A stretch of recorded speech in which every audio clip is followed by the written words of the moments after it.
here in Menlo Park. It's May 8th, 2005, and we have the great privilege and honor to be with Byron Katie, who likes to be called Katie, so I will do that. Good, thank you, Jordan. It's good to be here. Yeah, thank you for making the time. It really makes a difference when people are willing to Oh, you're so welcome. Rearrange their reality. Yeah. So as I've been reading your books and practicing the work a little bit, the first premise that you start with, that it's thoughts that make people unhappy, that make them stressed out. And bring them joy. And bring them joy. Thoughts. Thoughts happen. They come through, and then we place a lot of power on those thoughts. And as thoughts come through, the life of mind is to validate what it believes. So that makes a very busy mind. So thoughts are a good thing until they're not. And when they're not, whether we know it or not, a feeling will let us know. And we become stressed out or frustrated. And when that happens, that's the point where I invite people to question what they're believing.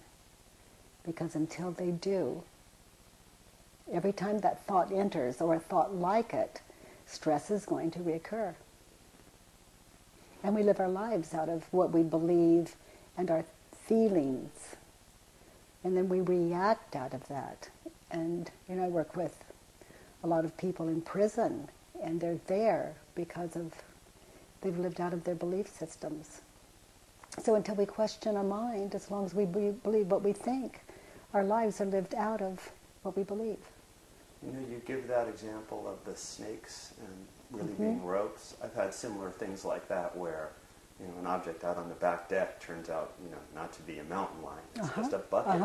And I think it's a great metaphor that once you really realize most of what you used to make yourself unhappy with is questionable. I mean, you bring up the very point that you can question your thoughts in a simple, gentle, ongoing way that makes a difference. Yes, yes. It's really true. I've come to see it's the truth that sets us free. And it's just absolutely true. When we're believing something that isn't true for us, a feeling will let us know. Again, stress, frustration, resentment.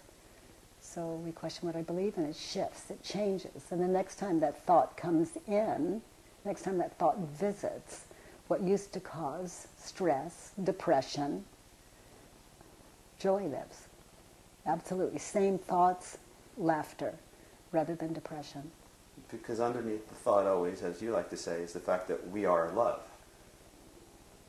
And in a way, it's pretty simple, but in a way, it's extremely complex, and that's why you, having formulated a 4 or 5 question methodology, seems to work really well for people. I'm wondering if we could, I know you've done this a million times, but I'm wondering if we could quickly go through the 4 questions and turn around. Oh, absolutely. One of the books you mentioned, I have a story in it that it's the true story of a woman whose husband left her to live with the next door neighbor. So every day this woman watches him come home, fall into this other woman's arms. She watches them sit out on the porch together, hold hands, and her life is miserable. She's full of rage. She's neglecting her children, neglecting her life. Her addictions are kicking in. And then she found the question, these 4 questions. And the first one, or I'd say the first 2, is it true? Can you absolutely know that it's true? And the thought that was bringing her so much misery is, I want my husband to come back to me. And when she hit that second question, can I absolutely know that it's true? I want him to come back to me. Her mind opened. And what happened in that open-mindedness, whole other options, whole other truths came to her. What she found was, just for a moment there, oh my gosh, I don't even know if I want him to come back. That was a thought that was so out of her reach. It was quite something for her. And then she hit the third question, how do I react when I think that thought? And that was clear to her. She was miserable. Her addictions had kicked in. Her children were being neglected. Her home was being neglected. And then the fourth thought, who would I be without the thought? Who would I be without the thought, I want him to come home to me? And it hit her like a ton of bricks, that it was the thought she had been walking around with, causing the stress, not her husband. In fact, her husband wasn't even there to upset her. Her thought, I want him to come home. So you can see, Jordan, she was arguing with reality. And if I argue with reality, I lose, but only 100% of the time. And then she, of course, turned the thought around, and I want him to come home to me. And she flipped the thought, I want me to come home to me. It changed her life. It all came into focus. And she began taking care of herself, her children, her home, her life. Everything shifted. And then she became, very happy that the woman next door was being so kind to someone she loved and actually never wanted to live with again. Her awareness had shifted to the point where she saw that it was a favor that life had brought her. It was a gift, in fact. And what she had wanted in her life actually was not what she really wanted. What she really wanted, she got. And that's how I see life. Anyone that questions her mind comes to see that it's not what we want in life, it's what we have that we want.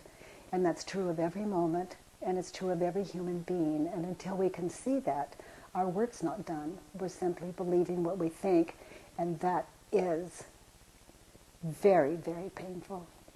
No, it doesn't work very well. No. Confusion is the only suffering on this planet. This planet's a wonderful place. What we believe about the planet, now that's not so wonderful. That's the only hell we suffer. Now, your work has been compared to a lot of things. Buddhism, cognitive psychology, the Course in Miracles. Today I thought of the 4 questions in the Passover Seder. 4 questions. Where else have I heard 4 questions? But it seems to me that, I know your background is that you weren't heavily studying any of these things when you had your whatever you had, and you came to this naturally, honestly, and that's why I think in a way it's so practical, because while other people can try to pin their ideas on you, it's that's not what this is about for you. You're expressing what came to you, and now you teach it. It said in one of your materials, hundreds of thousands of people. Yes. It's a wonderful privilege to not only experience a wonderful life, but to give people the same ability. And it's so simple, the ability to find the same thing inside of them. But the questions actually, no matter what we compare it to, the questions actually are nothing. There's no power in them other than as a key to a person's own answers. And it's a person's answer.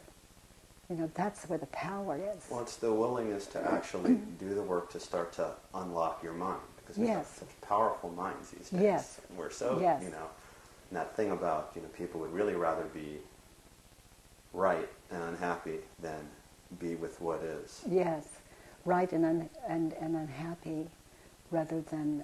and also, Jordan, everyone would be happier if they could. We would all find a way if we knew what it was. And these questions unlock that. They're a key to our internal, they're a key to our mind, the key to how to open the mind and giving the mind permission to open. And the turnaround kind of settles us again so we can begin again. It brings us back into a position of direction.